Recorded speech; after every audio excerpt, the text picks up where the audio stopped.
இந்த ஃபோட்டோவில் பார்த்தீங்களா, இது ஒரு ஆணோட மார்பு. ஆனால் பார்க்குறதுக்கு ஒரு பெண்ணோடது மாதிரியே இருக்குல்ல.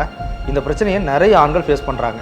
இந்த பிரச்சனை ஏன் ஏற்படுது, எந்த வயசில் இது ஏற்பட ஆரம்பிக்கும், இதுக்கு எப்படிலாம் ட்ரீட்மெண்ட் பண்ணலாம் அப்படின்றத பற்றி தான் விரிவாக இன்றைக்கி எபிசோடில் பார்க்க போகிறோம். இது ஸ்ட்ரீட் லைட்டின் உயிர்மை.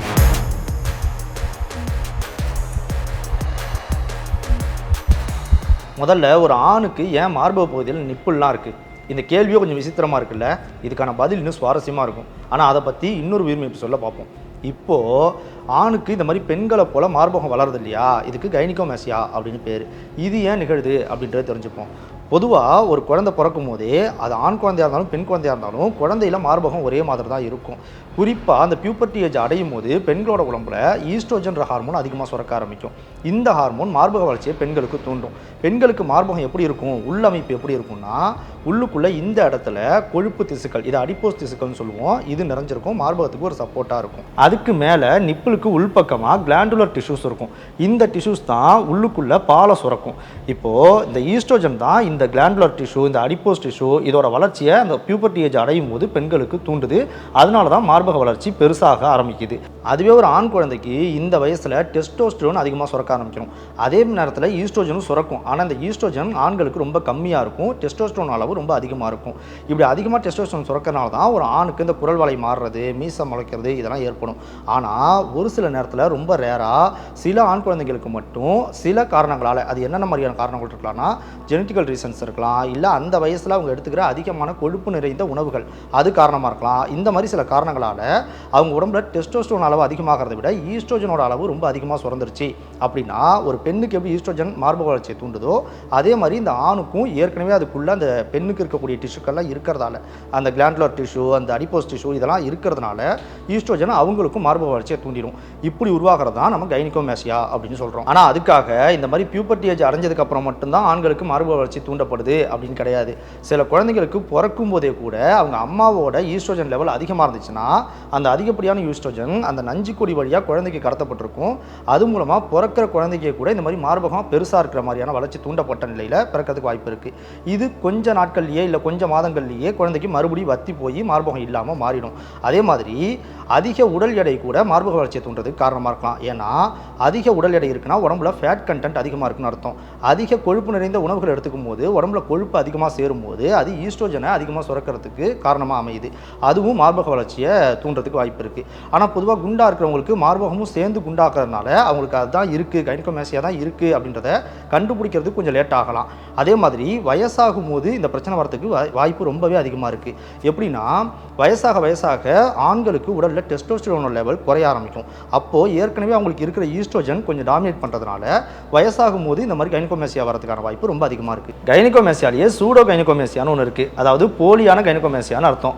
இதில் பார்க்குறதுக்கு கைனிகோமேசியா மாதிரியே ஒரு ஆணோட மார்பு இருந்துச்சுனாலும், பெருசாக வளர்ச்சி இருந்துச்சுனாலும் அது முழுசான கைனிகோமேசியான்னு சொல்ல முடியாது. எப்படின்னா, ஒரு சில நேரத்தில் இந்த மாதிரி மார்பகம் பெருசாக வளர்ந்துருக்கும், ஆனால் உள்ளுக்குள்ளே அந்த கிளாண்டுலர் டிஷ்யூ எல்லாம் வளர்ந்துருக்காது. அதுக்கு பதிலாக உள்ளே இருக்கிற அந்த அடிப்போஸ் டிஷ்யூ, கொழுப்பு திசுக்கள் சொன்னோம் இல்லையா, அது பெருசாக வளர்ந்துருக்கும். அதுவே பார்க்குறதுக்கு பெண் மார்பு மாதிரியான ஒரு தோற்றத்தை காட்டும். இது இந்த மாதிரி கொழுப்பால் தான் மார்பகம் பெருசாக இருக்குது அப்படின்னா அதுக்கு சர்ஜரி தான் பண்ணி அதை நீக்கணும் அப்படின்னு அவசியமே இல்லை. ஒரு அளவோடு அந்த மார்பு அந்த மாதிரி வளர்ந்துருக்குன்னா அதை சின்ன சின்ன எக்ஸசைஸ் மூலமாகவே, மார்பகத்துக்கு கொடுக்குற சின்ன சின்ன எக்ஸசைஸ் மூலமாகவே அதை குறைச்சிட முடியும். உள்ளுக்குள்ளே உள்ள கொழுப்பை கரைக்கிறது மூலமாக அந்த கைனிகோமேசியாவை சரி பண்ணி மார்பகத்தை மசில்ஸோடு இருக்கிற மாதிரியான ஒரு அமைப்பாக ஒரு ஆணோட மார்பகம் மாதிரி மாற்றிட முடியும். ஆனாலும் அது உண்மையாகவே சூடோ கைனிகோமேசியா தானா அப்படின்றத நம்ம டெஸ்ட் பண்ணிக்கணும் இல்லையா. இதையுமே ஒரு டாக்டர்கிட்ட தான் டெஸ்ட் பண்ணணும் அப்படின்னு அவசியம் இல்லை. இதை ரொம்ப சுலபமாக நாமளே பண்ண முடியும். எப்படி பண்ணலாம்னா, அந்த நிப்பிள் பகுதியிலையும் அதை சுற்றி உள்ள அந்த ஏரியோலா, அதை சுற்றி அந்த கருப்பாக இருக்க பகுதிக்கு ஏரியோலான்னு பேர், இந்த பகுதியை நம்ம அழுத்தி பார்க்கும்போது உங்களுக்கு ஒரு வேளை பெண் மார்பகம் மாதிரி பெருசாக இருக்குன்னு தோணுச்சுன்னா அப்போ அந்த பகுதி அழுத்தி பார்க்கும்போது அது ரொம்ப சாஃப்டாக இருந்துச்சுன்னா உள்ள கொழுப்பு தான் நிறைஞ்சிருக்குன்னு அர்த்தம். சாஃப்டாக இருக்கிறதுக்கு பதிலாக கொஞ்சம் ஹார்டாக ஒரு மாதிரி கல் மாதிரி இருந்துச்சு அப்படின்னா அப்போ கிளாண்டுலர் டிஷ்யூக்களும் வளர்ந்துருக்கு அப்படின்னு அர்த்தம். ஒருவேளை உங்களால் இந்த மாதிரி அதை சரியாக கவனிக்க முடியல, அப்படி தொட்டு பார்க்கும்போது பெருசாக வித்தியாசம் தெரியலனா அப்போ அதை டாக்டர்கிட்ட தான் போய் பார்க்கணும். ஒருவேளை இந்த மாதிரி நீங்கள் டெஸ்ட் பண்ணி பார்க்கும்போது கொழுப்பாகவே இருந்தாலும் அதை குறைக்க முடியாத சூழ்நிலையும் வரதுக்கு வாய்ப்பு இருக்குது. எப்படின்னா, ஒரு குறிப்பிட்ட அளவை விட இந்த மாதிரி கொழுப்பு உள்ளுக்குள்ளே அதிகமாக சேர்ந்துருக்கும் போது அது நீங்கள் என்ன தான் எக்ஸசைஸ் செஞ்சாலும் அவ்வளோ சீக்கிரம் குறையாது. அப்போது சர்ஜரி தான் அதுக்கு ஒரே தீர்வு. இந்த மாதிரி ஆணுக்கு மார்பக வளர்ச்சி இருக்கிறத 3ஆக பிரிப்பாங்க. ஃபஸ்ட்டு அந்த நிப்பிள் பகுதியும் அதை சுற்றி உள்ள அந்த ஏரியோலா பகுதியும் கருப்பாக இருக்கும் இல்லையா, அந்த ஏரியோலா பகுதியும் மட்டும் பெருசாக இருக்குது அப்படின்னா அதை ஸ்டேஜ் 1 அப்படின்னு சொல்லுவாங்க. அதே மாதிரி அந்த நிப்பிள் பகுதி ஏரியோலா பகுதியோடு சேர்த்து மார்பகமும் லைட்டாக ஓரளவுக்கு வளர்ந்துருக்கு அப்படின்னா அதை ஸ்டேஜ் 2 அப்படின்னு சொல்லுவாங்க. அதே மாதிரி நிப்பிள் பகுதி மார்பக பகுதி ரெண்டுமே சேர்ந்து மொத்தமாக ஒரு பெண்ணுக்கு இருக்கிற மாதிரியே பெருசாக வளர்ந்து அந்த நிப்பிள் பகுதி அப்படியே தரையை பார்த்த மாதிரி கீழ் நோக்கி இருக்கிற மாதிரி இருந்துச்சு அப்படின்னா அதை ஸ்டேஜ் 3 அப்படின்னு சொல்லுவாங்க. இப்போ இந்த சர்ஜரி எப்படி பண்ணுவாங்கன்றதை தெரிஞ்சுப்போம்.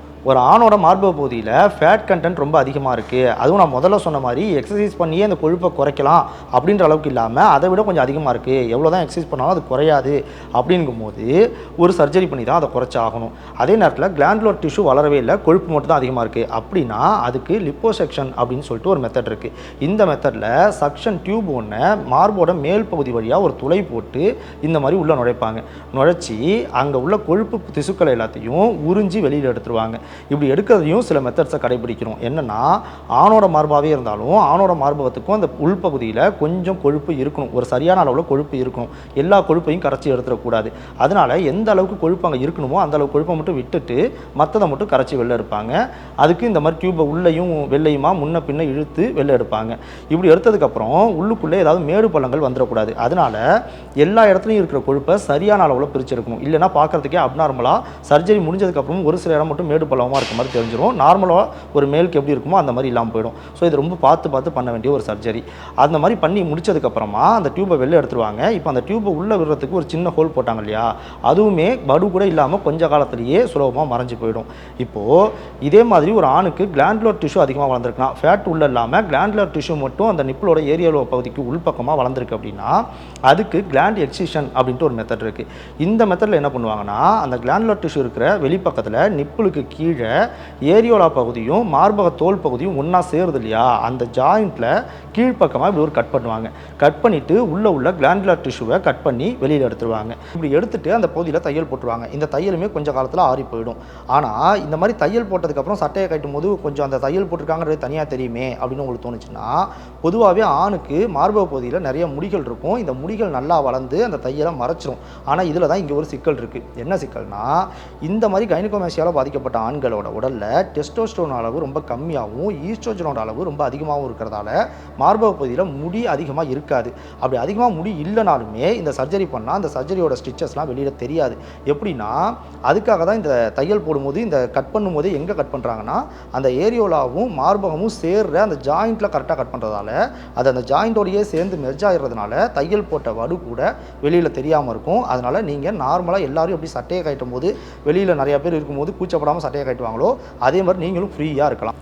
சிலருக்கு இப்போ நான் மேலே சொன்ன 2 பிரச்சனையுமே இருக்கலாம். அதாவது மார்பு முழுக்க அந்த கொழுப்பு திசுக்கள் பெருசாக வளர்ந்துருக்கும், அதே நேரத்தில் அந்த கிளாண்டுலர் திசுக்களும் பெருசாக வளர்ந்துருக்கும். இப்படி 2 பிரச்சனையுமே ஒரே நேரத்தில் இருக்குது அப்படின்னா நான் மேலே சொன்ன 2 முறையிலையுமே சர்ஜரி பண்ண வேண்டியதாக இருக்கும். அதாவது இந்த லிப்போசெக்ஷன் முறை மூலமாக அந்த சக்ஷன் டியூப்பை உள்ளே விட்டு உள்ள கொழுப்பெல்லாம் உறிஞ்சி எடுத்துட்டு அந்த கிளாண்டு பகுதியில் கிளாண்ட் எக்ஸிஷன் அந்த மெத்தடை பயன்படுத்தி கீழ்ப்பகுதியில் கட் பண்ணி கிளாண்டையும் வெளில கட் பண்ணி எடுத்துகிட்டு தையல் போடுற மாதிரி இருக்கும்.